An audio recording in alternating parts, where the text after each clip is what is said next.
All right, guys, so today what we're going to be doing is we're going to be taking off this trim right here. And then also I'm going to be removing this piece from another piece that I bought and putting it on here. I'm going to keep the same original trim. Now, I bought these aftermarket ones. They were kind of cheap. It was cheaper to buy these just to get this piece off and then put it back on the original than to buy one of these. These ones used, I think they go for about $140 and up or somewhere in there. And they're used, and a lot of them, the wood grain clear is cracked. They're chipped, or they're missing like tabs in the back, stuff like that. But this one's still in pretty good shape. Nothing major on it that I could see. Now I could put these in there, but if you can see, the color's off, right? The color is off right there. But if you look here, it's not as far off. It's pretty close. So it doesn't look as bad if I did do it. But I have another one of these ones coming on for this side, because this one does have a crack in here. So I have another piece here, so that will match with that. And also the grain is different. This one has a different type of grain. Like this grain is closer to this, a little bit closer. And this is a different kind of grain. I think they said this was like a birch and this was a walnut or something like that. Because I reached out when I was trying to, because I was just going to replace them with some aftermarket ones like this, but they don't make them in this wood color. They only make them in this color, or like a cherry wood or something. So I mean, this wouldn't look bad in there. Obviously it, it wouldn't match the steering wheel. That's where you'll be able to tell, I think, the most. And I'm a little bit picky about stuff like that. I like it to kind of flow and be kind of similar. I almost thought about going all walnut if I could find them all in that one, but I can't. Especially even the centerpiece over here that I have. The door ones, those I did replace. If you watched one of my other videos, I did replace that one, and then the one on the passenger door. And then I refurbished a few of these. I refurbished a piece like this, and then I refurbished the back doors, which is that wood trim that goes right there. But there are clips here and here, and there's one clip right here. So it's kind of telling me where the clip is right there. So the clips are here, here, and right here. So there's a clip right there. There's a clip like here. So there's clips here and here, and then there's two of them down here. And then there's one right there. So let's go ahead. We'll try to bring you in a little bit closer. Okay, guys, so we're going to want to start like trying to lift right here. So with like a pry tool, just try to lift up this little section right here. You see that popped up? And then that way we can get to this part right here, and then we're going to start prying up on here, try to get this off of here. But I got you set you down, and then we're going to start kind of lifting up and kind of pulling this way a little bit to try to get this piece off so that we can get to this section here. I got to get underneath that. This piece does come off of there. Yeah, just kind of lift up. Separate this from here, and then kind of pull towards you. Comes right out. It's got a couple clips there. Looks like somebody's been in here, man. Oh, so I think what happened is when they added this little cable here, which they don't have it in there anymore because there's no wiring to it. They had actually cut this to be able to hone it out to be able to fit this aux cable, which it doesn't have it anymore because this thing has Bluetooth now. Okay, so the next step is going to be to try to get under here. There, I don't want to break that tab there. There's an actual clip right there, and then there's another one on this side. So there's a clip here and here, and I don't want to drive here because this dash is already jacked up. Try to, there it goes. So try to pull here and then try to get under there, and then just kind of work your way up. There it goes. There's one more clip up there. There it goes. Gentle with these because these things are very, very delicate. Now I do have to unplug the passenger airbag. So what I'm going to do is I'm going to go ahead and disconnect the battery. Now, disconnecting the battery on this vehicle, I have to reprogram the windows. I know if I disconnect the battery, if I disconnect the switch over there, it won't do anything. But if I disconnect the battery, I have to do that. I don't want to trigger anything. So Give me a second. I'm going to run over and disconnect the battery real quick.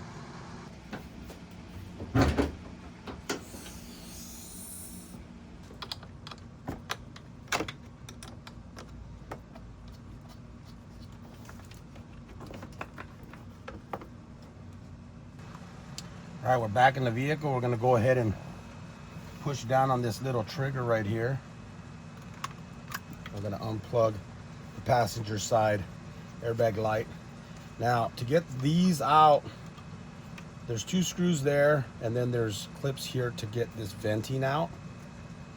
And then to get the switch out, we need to squeeze those 2. Just push it through. If we have to remove this, okay, if we needed to remove that for any reason. I'm not removing it because I don't need to remove it on there. So that will stay on there. But we do have to take those 2 screws out. So give me 1 second. All right, so let's take these 2 little screws out of here.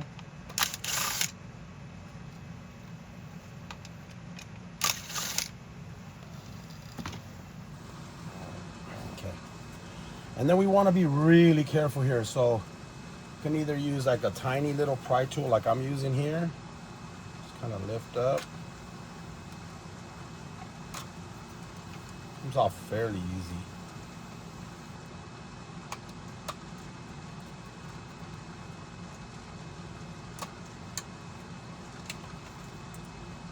Looks like there's 2 pieces on here.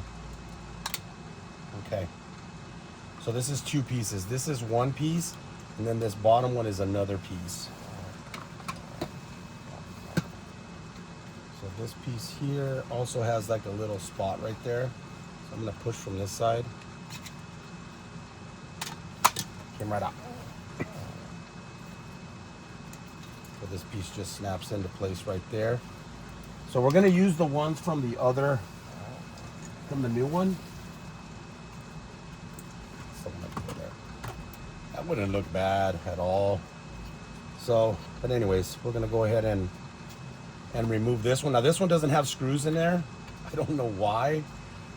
That's kind of weird that it doesn't have screws in there, but we're gonna use the screws from the old one. So we're gonna do the same thing. Try to lift up a little bit here and kind of push. Same time. There it goes. Just barely lift it and kind of push with your other hand over here. Real gentle with it. Don't want to push really hard and then break the little tab. So. Whoa, there it goes flying out. That's the piece I need. Put that there. And then the same thing with this one. We're going to take this one out. We're going to push here. There we go. And there we go. So these are the 2 pieces that I need.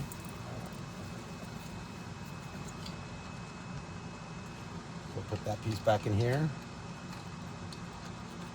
Now sometimes when you have, there it goes. Sometimes when you have aftermarket pieces and you try to incorporate them with originals, they don't work right. So I kind of took a little bit of a gamble here, saying, you know what, I want to put these new vents on my old one because the vent was broken. This vent right here by itself was about $50, $60 without this piece. And I'm like, if I just buy this whole setup here, I got the whole setup of these with the vents for $50, and I'll just use this piece on here. I mean, why not? There it goes. Snapped right in. Got my working vent now, brand new. And what I'm gonna do is when I get my new trim, I'm gonna do the same thing with that and swap that over so I have brand new vents with brand new pieces here. But I'm getting a new one. I'm getting a used one of these that's the same color because this one's cracked. So there we go.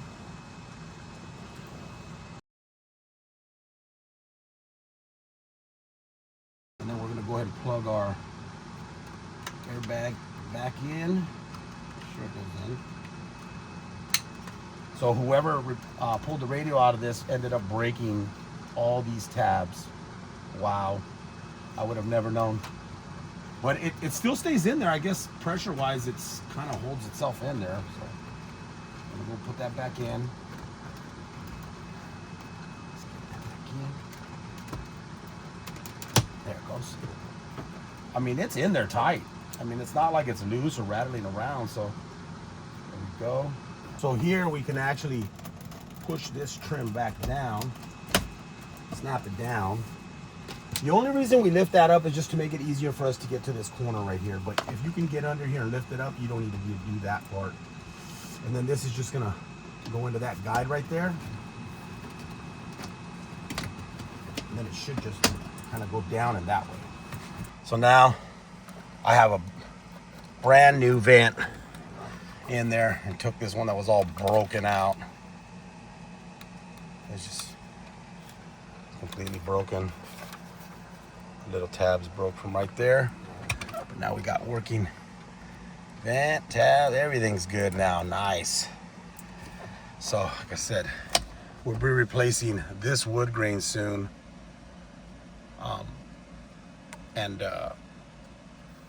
We'll be taking that one out.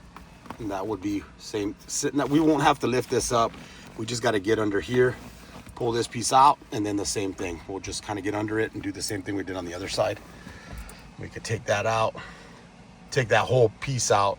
That we'll have to unmount this and put it on the new trim. Now that I'm looking at this, now I'm gonna want to replace this piece. Maybe I should have just left these in there. It don't look that different. What do you think? What do you guys think? Does that look too bad? It's not so bad on this side because this trim here it doesn't look too bad. It just looks newer, but it looks kind of similar. But the design is different. Look, see the different design. And then the one on this side, this one will look way different when you're looking at it next to the steering wheel. Like that steering wheel looks a lot lighter. So I don't know. If I can't find one cheap enough to replace this, then I might just take it apart and use the ones that I just bought. Because what I was gonna do with these is use these pieces, and then I was gonna turn around and resell these trims without the vents, because people can use their original vents. So, and then just sell them cheaper than obviously I paid for them. Recoup some of my money.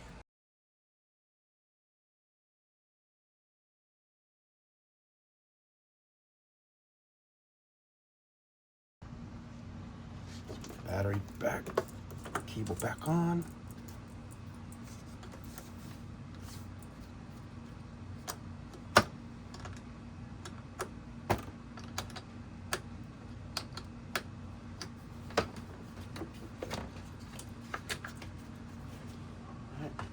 So I want to show you guys this next thing here. So when you have the key on, since we unplugged the battery, now my window in the back, all the back windows and the front door window